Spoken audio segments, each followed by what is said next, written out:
What if I told you the most dangerous war in human history was never officially fought? No armies clashed, no battlefield was declared, yet millions of people lived in fear every single day. The world had just survived World War II. Cities were gone, families were broken, millions were dead. It should have been the end of war, but it wasn't, because from the ruins, two powers rose, the United States and the Soviet Union. They had fought together, but they never trusted each other. And now, there was nothing holding them together anymore. The world began to change, slowly at first, then all at once. The United States believed in freedom. The Soviet Union believed in control. Two different visions, two different futures. And neither one was willing to give in. So countries were forced to choose, pick a side, or be left behind. Then came a division that changed everything. The Iron Curtain. It was not just a border, it was a wall between two worlds. On one side, freedom. On the other, silence. Behind it, people could not speak freely. They could not leave. They could not even know the truth. Fear became normal, and the world grew colder. Day by day. But this war had a problem. No one could attack first, because both sides had something too powerful to use: nuclear weapons. Weapons that could erase cities. Weapons that could destroy the world in minutes. So instead of fighting, they prepared. More bombs, more missiles, more destruction, each side trying to outdo the other. Not to win, but to survive. This was the arms race. Fear was everywhere. Children practiced hiding under desks. Families built shelters underground. People listened for sirens that could mean the end. Every day felt normal.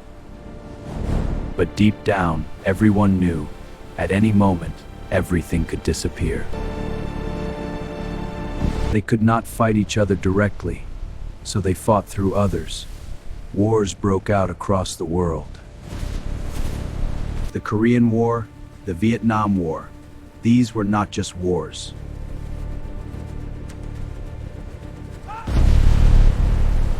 They were messages, a way to show power without starting the final war.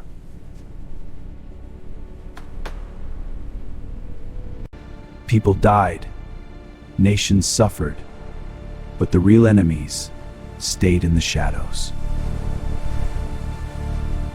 Then came the moment when everything almost ended, the Cuban Missile Crisis. Missiles were placed just minutes away from America. Nuclear war was no longer a threat. It was real. People waited, watching, listening, hoping it wouldn't happen. For 13 days, the world held its breath. Leaders made decisions that could destroy everything. One mistake, one wrong move, and humanity would be gone. But somehow, it didn't happen. The missiles were removed, and the world survived. Years passed. The tension remained, but something had changed. The fear was still there, but the power was fading. The Soviet Union began to weaken. Control started to break, and then it collapsed. The Cold War was over. The war was over, but the silence it left behind was louder than any explosion. The world looked normal again. People went back to their lives. Cities were rebuilt. Nations moved forward, but something had changed deep beneath the surface.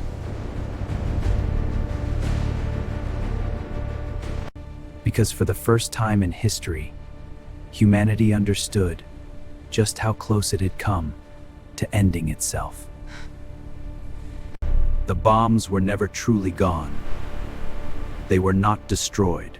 They were stored, hidden, waiting. Thousands of nuclear weapons still exist, each one powerful enough to erase a city, and together enough to end the world many times over. The war ended, but the danger never did. The Cold War did not disappear. It evolved. The battlefield changed.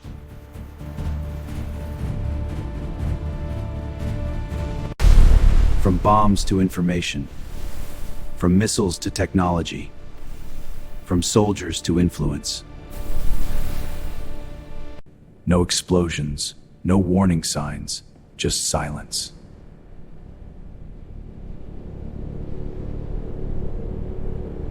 But behind that silence, something is happening.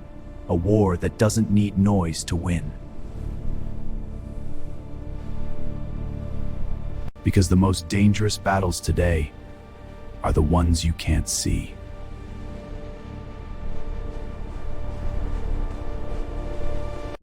Before, control came through force. Now, it comes through influence. What you see, what you believe, what you think is true. No missiles, no tanks, just information, carefully shaped, carefully delivered. Because when information is controlled, people are controlled. And when people are controlled, everything else follows. This is not the future. This is now. The war didn't disappear. It adapted. This is not the future. This is now. The war didn't disappear. It adapted. And the most dangerous part of all, it doesn't look like a war. There are no explosions in the distance. No sirens breaking the silence. No soldiers marching through your streets. Nothing that tells you something is wrong. Everything feels normal. The world moves the same way it always has. People wake up. They scroll, they watch, they listen, and life goes on like nothing has changed. But beneath that normalcy, something else is happening. Quietly, slowly, patiently. Not attacking your body, but reaching for your mind. Every headline you read, every video you watch, every opinion you start to believe, piece by piece, it begins to shape something. What you think is true, what you think is right, what you think is real. And the most dangerous part, you won't feel it. There's no pain, no signal, no moment of impact. Just a gradual shift into so small you don't notice it. Until one day, you realize something has changed. The way you see the world, the way you judge people, the things you believe without questioning. And by then, it's already taken hold. Because the most powerful control is the one you never detect. And by then, it's already taken hold. Because the most powerful control is the one you never detect. The one that feels like it's your own choice, your own thoughts, your own conclusions. But maybe they were never yours to begin with. And that's what makes this different. There are no clear enemies, no visible battlefield, no obvious beginning, and no clear end. Just a world where the lines are blurred between truth and illusion, between choice and influence. And the scariest part of all, You're not watching it happen from the outside. You're inside it, living in it, moving through it. Experiencing it every single day. And you might already be in it and not even know.